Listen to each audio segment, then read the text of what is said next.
Hi everyone, thanks for listening to the Scandinavian History Podcast with me, Michael Schenkman. Last time we followed the career of King Magnus Barnlock of Sweden, the younger son of Jarl Birger Magnusson. He wasn't supposed to have been king, but he deposed his brother Valdemar and took over the job. Magnus is best known for his legal reforms, banning feuding and strengthening or even creating the Swedish aristocracy as a legally protected class. He was also good to the common people, protecting them against uninvited highborn guests who developed a habit of taking whatever they liked to eat and drink from the peasants and then not paying for it. Magnus Barnlock had 3 sons, Birger, Erik and Valdemar. They didn't get along particularly well. Not well at all, actually. Erik and Valdemar even toppled their brother Birger, but had to reinstate him after pressure from abroad. Birger was not a guy to let bygones be bygones, and 7 years later he had his revenge when he arrested and killed his brothers when they came to celebrate Christmas with the king and his family. Even though Birger must have been happy about his revenge, it provoked a general uprising throughout the country that eventually led to his downfall. Birger had to go into exile in Denmark, and his son and heir was caught and executed. When the Swedes came together at Uppsala to elect a new king, they chose the 3-year-old Magnus Eriksson, the son of one of the dukes King Birger had killed. This time, we'll follow his career as king of not 1, but 2 countries.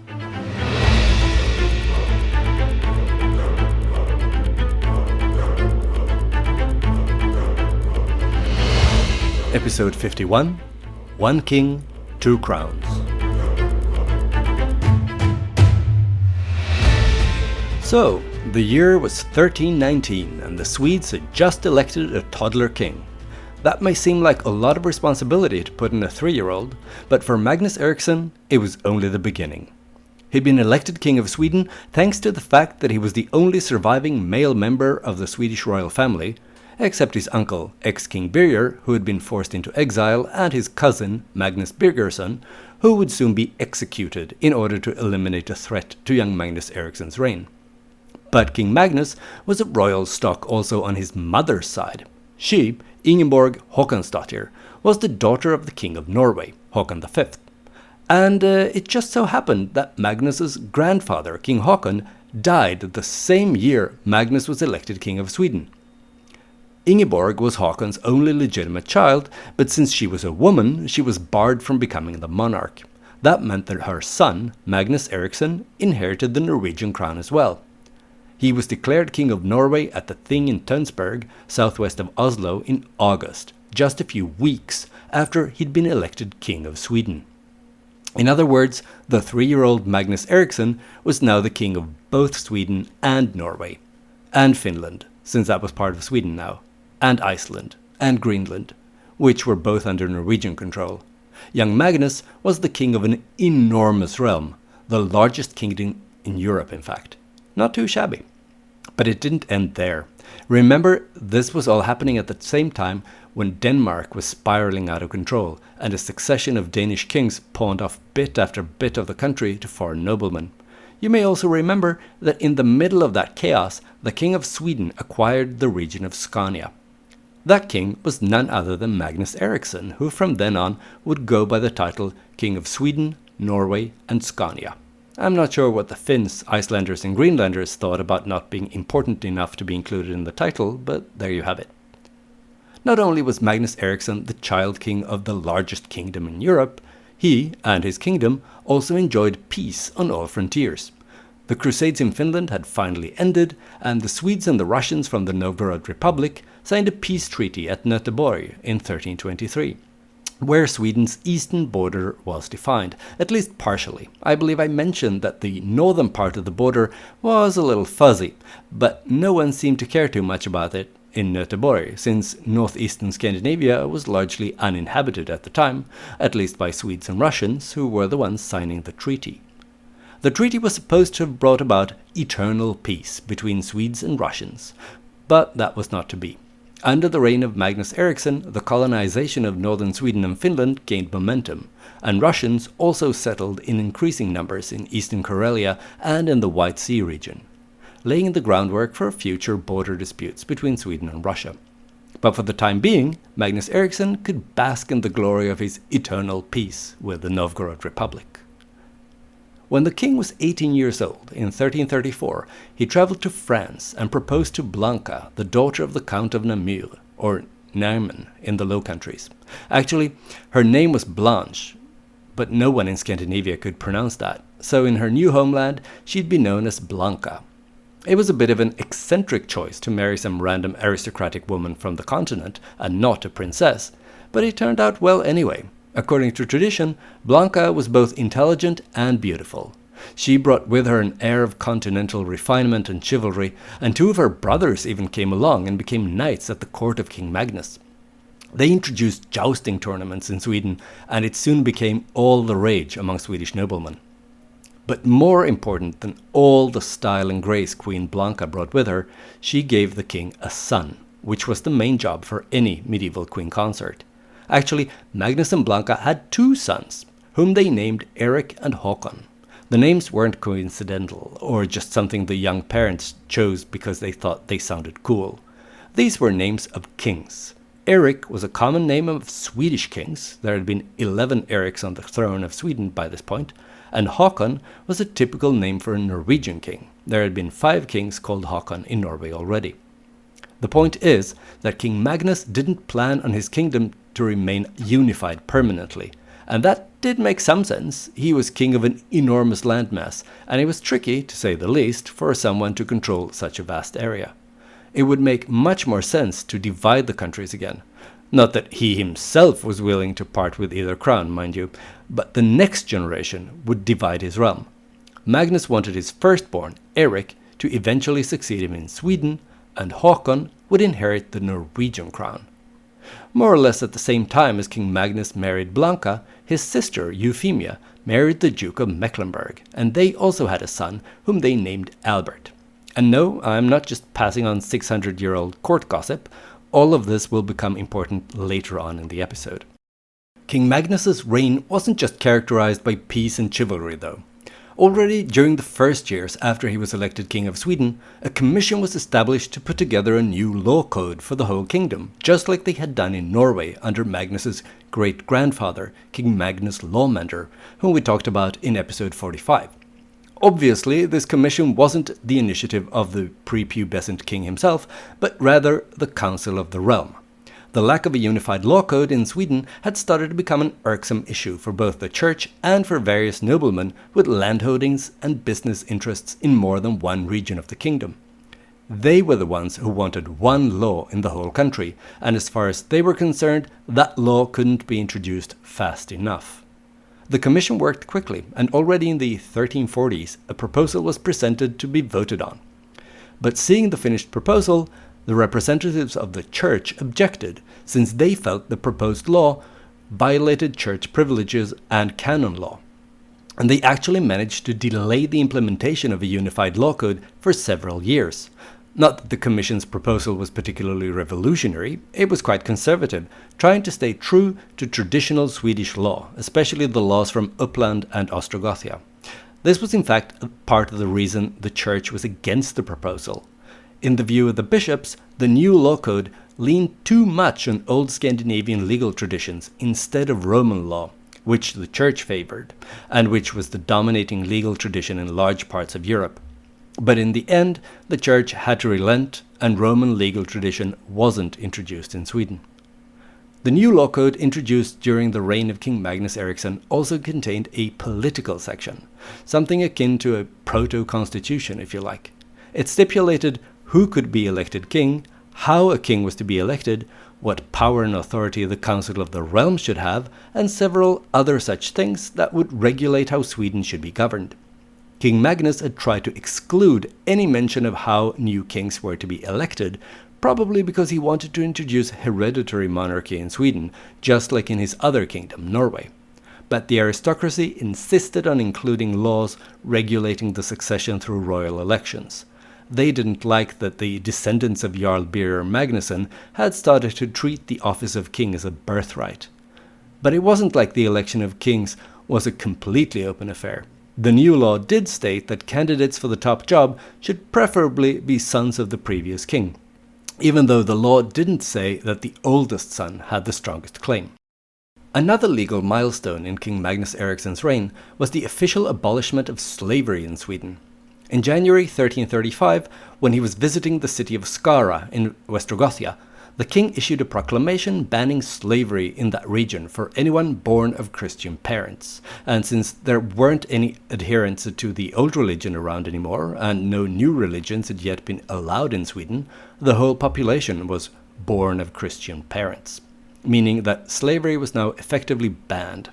The proclamation only mentioned Västergötland, since this was the last region of Sweden that hadn't abolished slavery already.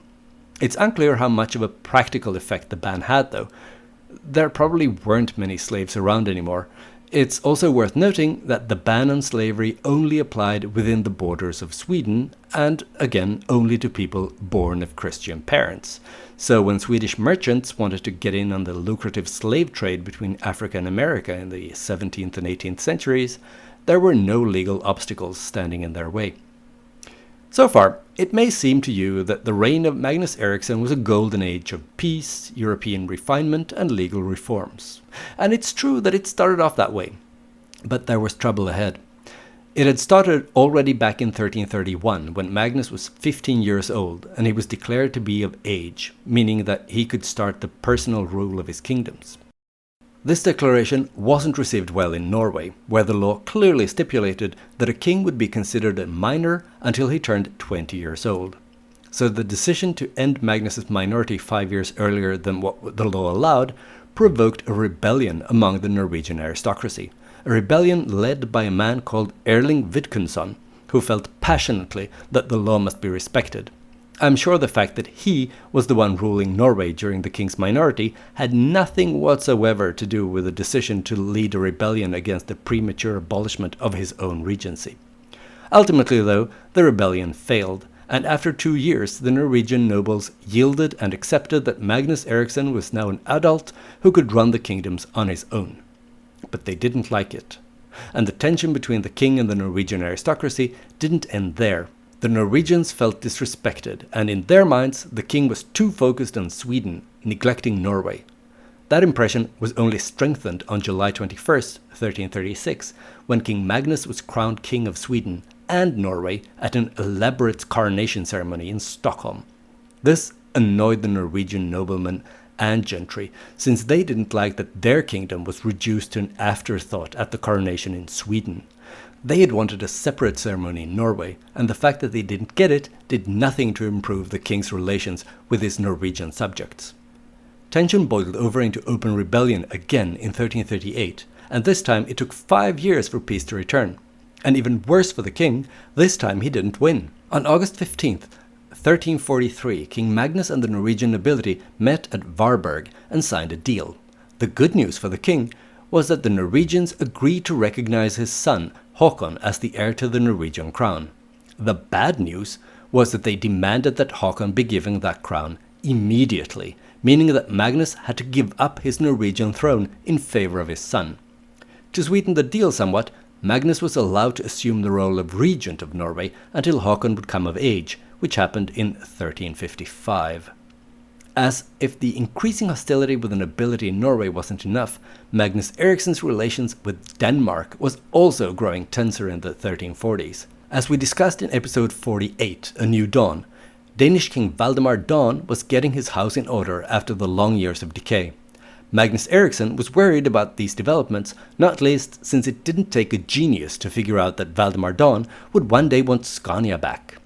But before the Danes had time to strike, the plague struck and postponed the showdown between Magnus and Valdemar for a decade or so. Even though the disease had saved Sweden from an immediate Danish attack, it didn't take long for King Magnus to realize that the plague was a threat on a hitherto unknown scale. He decided that the situation required resolute action, so at a meeting at Lödöse on the Swedish-Norwegian border in the fall of 1349, he made a proclamation about new measures to stop the spread of this deadly disease, and he demanded that every Friday would be dedicated to fasting and prayer to the Virgin Mary, since it was obvious to the king that the plague was God's punishment for the wickedness of man. The fasting and the praying had limited effect, and a large portion of the population both in Norway and in Sweden perished. We'll get into further details about the ravages of the plague in a future episode.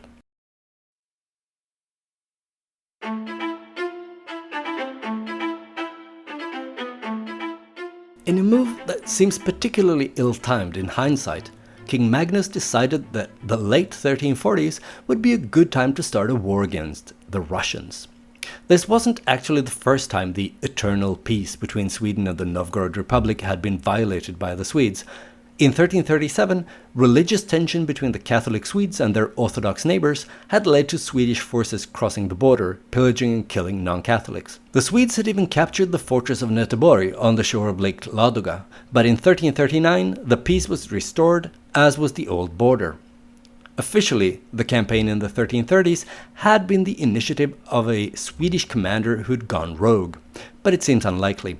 Not least in the light of the fact that in 1348, just before the plague struck, King Magnus himself led yet another invasion across the border with the aim to convert the Orthodox heretics to the Catholic version of Christianity. Under the leadership of the king, the Swedish forces advanced up the river Neva, converting the willing and killing the unwilling, until they reached Göteborg, which was captured yet again. Unfortunately for King Magnus, these successes were short-lived. Already in 1349, after a siege that lasted for 7 months, the Russians took back Göteborg and the Swedes had to retreat. Their position was getting untenable, not least because of the plague that was still ravaging Sweden. So soon, King Magnus had to return home to his plague-stricken kingdom, not shrouded in glory, but with a hefty bill for an unsuccessful and, by all accounts, unnecessary war. The king had clearly proved incapable of defeating the plague and the Russians, but he was determined to at least take care of the cost of the war. Since the crown was low on cash, as usual, Magnus Eriksson decided that someone else should foot the bill. That someone else was the nobility and the church, who had grown fat and rich during his years on the throne, not least during his minority. The king decided to take back a number of estates and lands that the crown had given to various noblemen and ecclesiastical institutions back when the economy had been better. This measure may have solved some of the king's immediate monetary problems, but it did absolutely nothing to improve his relationship with the Swedish nobility. In fact, a rebellion broke out among the Swedish nobility, and the rebels enjoyed wide support in the upper echelons of Swedish society. Even the church backed them, since their principle about the need to be obedient to a Christian king apparently didn't apply if that Christian king wanted to tax church property. One of the members of the aristocracy who participated in the rebellion against King Magnus Eriksson was a woman called Bridget Birgersdottir. She came from a family of rich landowners and law speakers, and her maternal grandfather had been the brother of Jarl Birger Magnusson. She was even the godmother of the king's eldest son, Erik. We'll talk much more about Bridget next time, because she had quite an interesting life. After she became a widow, she started to have visions and received messages from God and the Virgin Mary. And when the rebellion against King Magnus broke out, several of these messages contained scathing criticism of the king. For instance, Bridget was told by her celestial sources that King Magnus Eriksson was a homosexual, and because of that, his enemies started to call him Magnus the Caresser. That must have been awkward for the king, but it was probably nothing compared to the awkwardness brought about by the fact that his son and heir, Erik, agreed to be the leader of the rebellion. Magnus eventually realized that the game was up. He was never going to stamp out this rebellion, and he had to reach an agreement with the rebels, led by his own son. So in 1357, they divided Sweden between them, with Erik receiving most of it. Magnus agreed, but it soon turned out that Erik wasn't happy. He wanted more, and since Magnus didn't want to give up every little bit of land he held, he turned to a somewhat surprising quarter for help, King Valdemar Dawn of Denmark. You may remember that we talked about this in episode 48. Magnus Eriksson asked Valdemar Dawn to chase his son Erik out of Scania.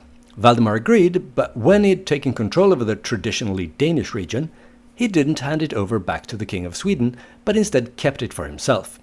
Then all of a sudden, when all seemed lost for King Magnus, his rebellious son Erik, his wife and their 2 sons suddenly died in 1359.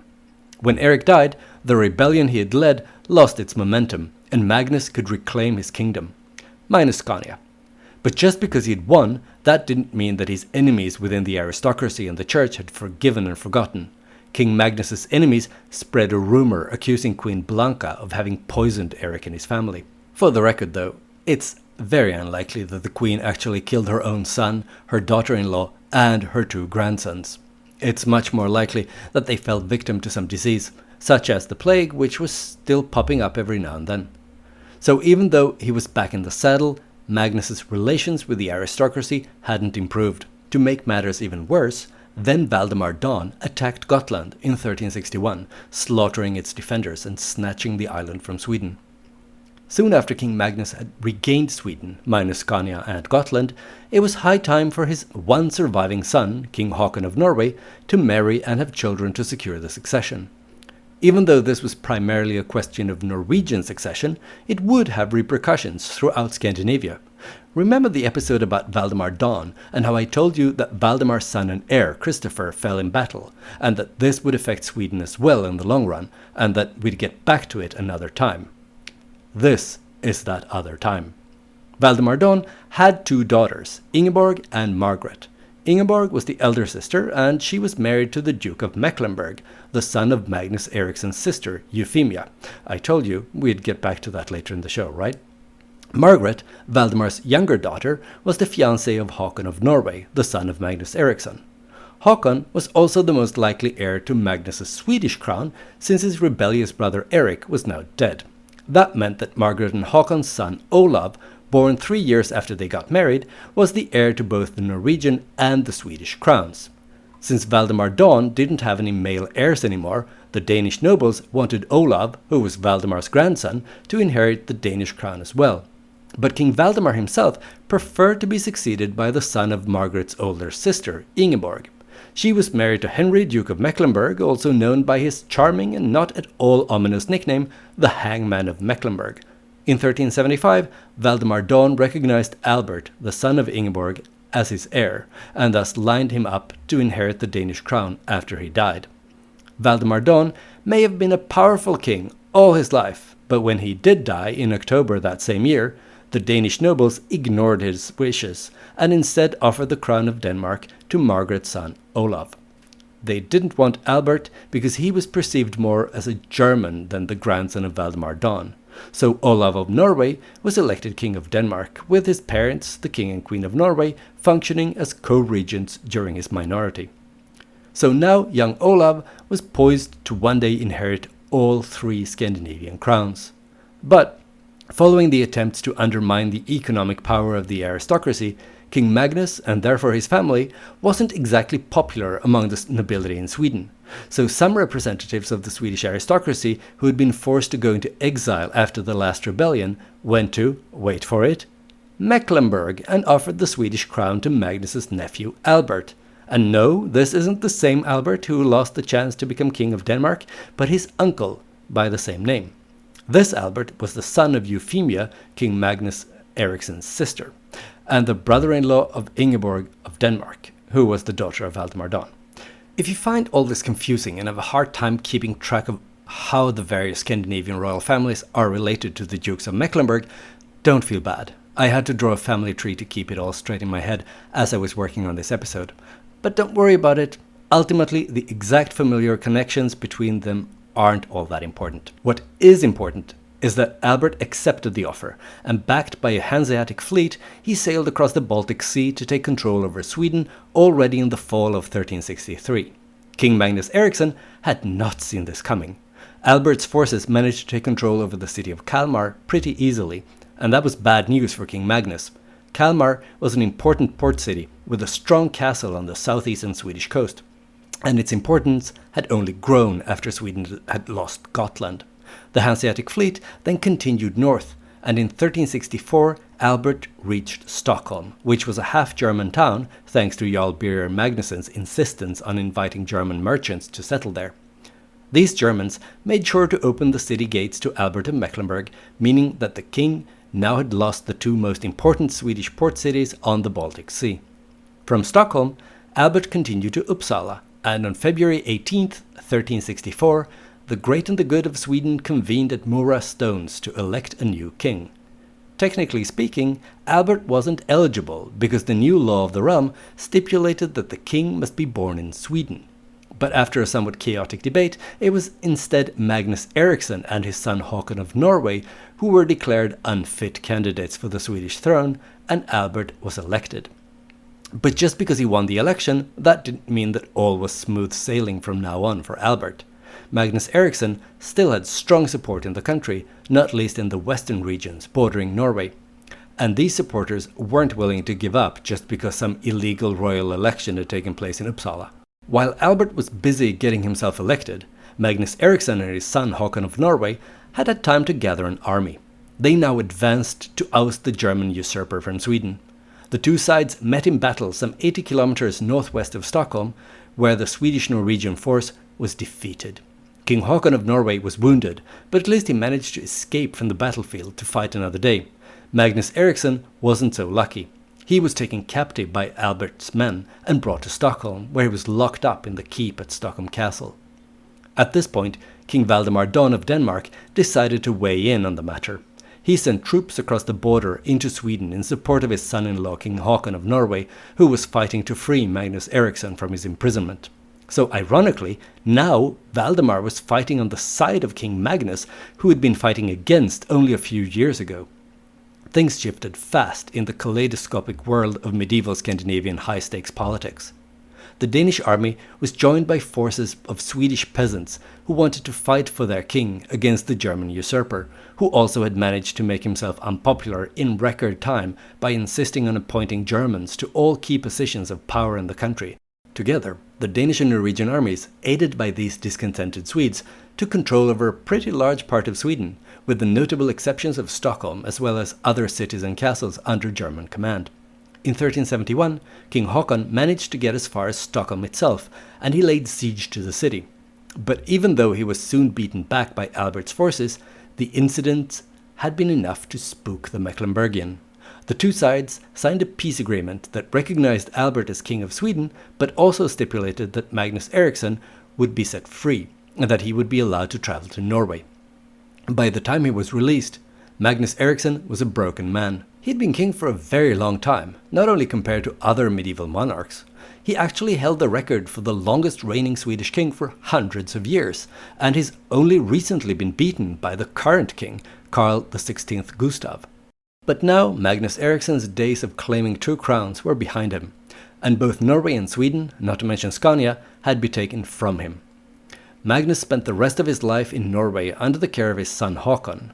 He eventually died in 1374, drowning when the boat he was travelling on sank off Haugesund on the west coast of Norway. Few people mourned his passing. Even though he'd been king for such a long time and had ruled such a vast realm, he was generally considered a failure, a weakling who couldn't stop foreign powers such as Denmark, the Hanseatic League, and Mecklenburg from interfering in Swedish and Norwegian affairs. And he hadn't been able to control domestic opposition either, something that had ultimately caused his downfall in both his kingdoms. It didn't help that he was also seen as an inept politician who gave his favourites too much power and influence. And the fact that favourites in this case was code for male love interests didn't really do much to improve Magnus Eriksson's reputation among his contemporaries. Still, I don't think we should judge Magnus Eriksson too harshly for his inability to handle the Swedish aristocracy. By now, they'd grown rich and powerful and did what they could to exploit their influence in order to curb the power of any king, including Magnus's successor, Albert of Mecklenburg. The Swedish nobility even used Håkon's campaign to liberate his father from prison in Stockholm to undermine the position of the new King Albert. The members of the Council of the Realm blackmailed Albert, telling him that if he wanted them to remain loyal, he'd have to surrender all the castles in the country to them and let them appoint new members of the Council of the Realm without his interference. Faced with the invasion by the King of Norway, Albert had no choice but to accept, basically rendering himself powerless. The upper crust of the aristocracy was now in charge, and they did what they could to squeeze as much out of the situation as they could. Obviously, Albert wasn't happy with the situation, and he wasn't going to accept it in the long run. He tried to claw back some of the authority and influence that the Swedish kings traditionally had enjoyed, not least by introducing a reduction of the largest estates held by various Swedish noble families, estates that had been granted during the years of chaos and a weak crown. but Albert had miscalculated. This move cost him his vital support among the nobility and even in the Council of the Realm itself. When they realized that the man they expected to be their puppet actually threatened their wealth, members of the council stabbed Albert in the back. Figuratively, not literally, but still. In 1389, they turned to none other than Margaret, the daughter of Valdemar Dawn, and the widow of King Haakon of Norway. Yeah, not only Magnus Eriksson, but also his son Haakon had died by this point. Margaret was acting as regent for her son, Olav, who was king of Norway and Denmark. And now these Swedish nobles offered her Sweden on a platter if she'd just help them to get rid of King Albert. Margaret didn't hesitate to take them up on their offer. Beyond the obvious political benefits of the deal, she also loathed King Albert on a personal level, because he liked to taunt her with misogynist propaganda, calling her ability to rule into question because she was a woman, dismissing her as the king without trousers. So she and her forces moved into Sweden, and in February 1389 the two armies met in a battle near Falköping in Västergothia. The battle was short and decisive. King Albert's forces were beaten, and he himself was apprehended by the Danes. According to a German chronicle, Margaret even had him stripped and dressed in a jester's cape as a punishment for his taunting of her. But the fact that Albert was now a prisoner didn't seem to faze his German allies. They continued to fight for his cause, and they were in a pretty good position since they still held Stockholm. They also used their fleet to block other Swedish ports on the Baltic Sea, such as Kalmar. This went on for several years. In Stockholm, there was tension between the Swedes and the Germans, and the Swedish members of the city council and a number of other prominent Swedish burghers were arrested and brought to a barn just north of the city. They were locked up inside, and then the barn was set on fire, killing the prisoners. But in the end, all this blockading and burning people in barns didn't pay off, because Margaret made a deal with the Hanseatic League in 1395, according to which Albert would be released, but he'd have to give up Stockholm within 3 years or pay her an enormous amount of money in compensation. In 1398, when the 3 years were up, Albert chose to give up Stockholm and instead returned to Mecklenburg. Back in Germany, he remarried, eventually gave up his claims to the Swedish crown, and ruled as Duke of Mecklenburg. Meanwhile, Margaret took control over Stockholm and Sweden, and now she, or officially her son Olav, ruled all the 3 Scandinavian kingdoms. In a future episode, we'll see what Margaret did with that unprecedented position of power, but not next time, because next time we'll talk more about another strong Scandinavian woman from the 14th century, Bridget, the aristocratic visionary who slandered King Magnus Eriksson.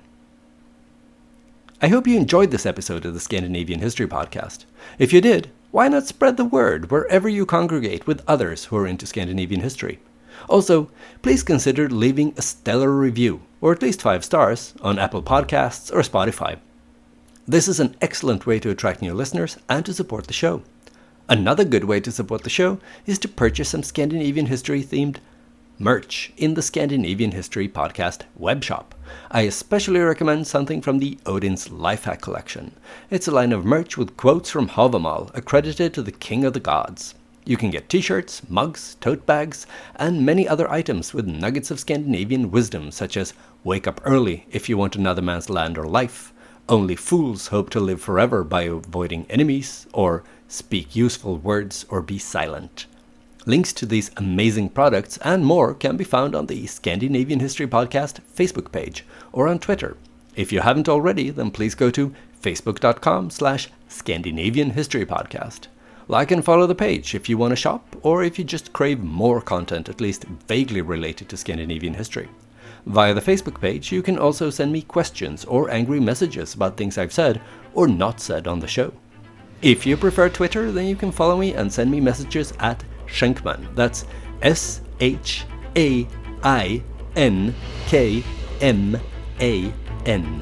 I look forward to hearing from you.